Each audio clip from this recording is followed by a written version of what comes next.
മാലതിയെ, വിജയന്റെ കത്ത് വല്ലതും കിട്ടിയെന്ന് പറഞ്ഞോടി അവൻ. ഇല്ല, കിട്ടിയില്ല. ആഴ്ച 2 or 3 ആയി ഒരു കത്തോ വിവരം അറിഞ്ഞിട്ട്. 2 വരെ കുറിച്ചിട്ട് എന്താ അവന്? പരീക്ഷയുടെ സമയല്ലേ അമ്മായി, പഠിപ്പിന്റെ തിരക്കായിരിക്കും. ഊണും ഉണ്ടാവില്ല, ഉറക്കവും ഉണ്ടാവില്ല. എന്നാലും ഇങ്ങനെയുണ്ടോ ഒരു പഠിപ്പ്? അമ്മായി എന്താ വിചാരിക്കണേ? കുട്ടിക്കളിയെ വക്കീൽ പരീക്ഷ, ഓരോ നിയമപുസ്തകങ്ങളെ ഈ അമ്മയോളം ഉണ്ടാവും. സമ്മതിക്കണം വിജയേട്ടനെ. ഇതൊക്കെ എങ്ങനെയാ പഠിക്കണേന്റെ ഈശ്വരാ?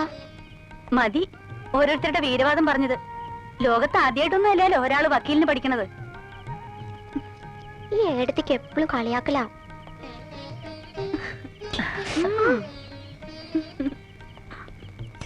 അവന്റെ കാര്യം പറഞ്ഞ 100 നാക്ക അവക്ക്.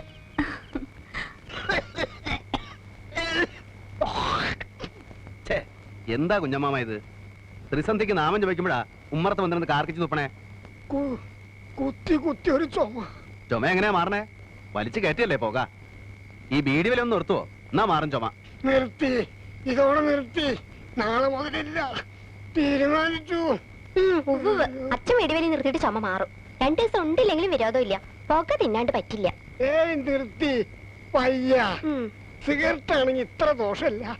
നാളെ മുതൽ സിഗരറ്റ് ആക്കണേ വിചാരിക്കണേ. അതിന് നല്ല ചുരുട്ടാ, നല്ല പുകല ചുരുട്ട്. എന്നെ കൊണ്ടൊന്നും പറയിപ്പിക്കണ്ട. ഉരുക്കളക്ക് പുല്ലിട്ട് കൊടുത്തോടി. കൊടുത്തു. പുല്ലല്ല, വൈക്കോല്. വൈക്കോലോ? ഇന്നെന്താ പുല്ലരിഞ്ഞില്ലേ? ഇല്ല. പിന്നെ നിങ്ങൾക്കൊക്കെ എന്താ അവിടെ പണി? 3-4 പെണ്ണുങ്ങളുള്ള വീടാ. ഇത്തിരി പുല്ലരിഞ്ഞു കൊടുക്കാൻ ആർക്കും ഇല്ല സമയം. വൈക്കോലിന് ഇപ്പൊ വില എന്താണെന്നറിയോ? 3 നേരം ഉരുട്ടി വിഴുങ്ങണം എന്നല്ലാണ്ട് ഇവിടത്തെ കാര്യങ്ങൾ എങ്ങനെ നടക്കണമെന്ന് ആർക്കും അറിയണ്ടല്ലോ. പോത്തിനെ പോലെ പണിയെടുക്കാൻ ഒരുത്തനുണ്ടല്ലോ അവിടെ. ആരം വലിച്ചു വലിച്ചു തോറ്റു.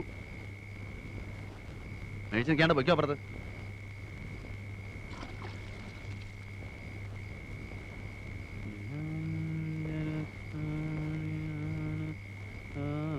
പുല്ലരിയാൻ അവള് പോയതാ. പിന്നെന്താ, സൗകര്യം ഒത്തില്ലായിരിക്കും. അവിടെ ഒരു പാമ്പിനെ കണ്ടവള് പേടിച്ചു. അതുകൊണ്ട് ഞാനാ പറഞ്ഞേ ഇന്ന് പുല്ലരിയണ്ടാന്ന്. അത് പറഞ്ഞില്ലല്ലോ അവള്. പറയാനൊരു ഇട കൊടുക്കണ്ടേ? പറമ്പിലൊക്കെ നടക്കുമ്പോ സൂക്ഷിക്കണമെന്ന് പറയാവളോട്. എന്തേലും വന്നുപോയാൽ ഞാൻ തന്നെ ഓടണേ. അതിനും വടക്കേ എല്ലിയുടെ അടുത്ത് നല്ല മൂത്ത ഇനുണ്ട്. ഗുരുവായൂരപ്പ.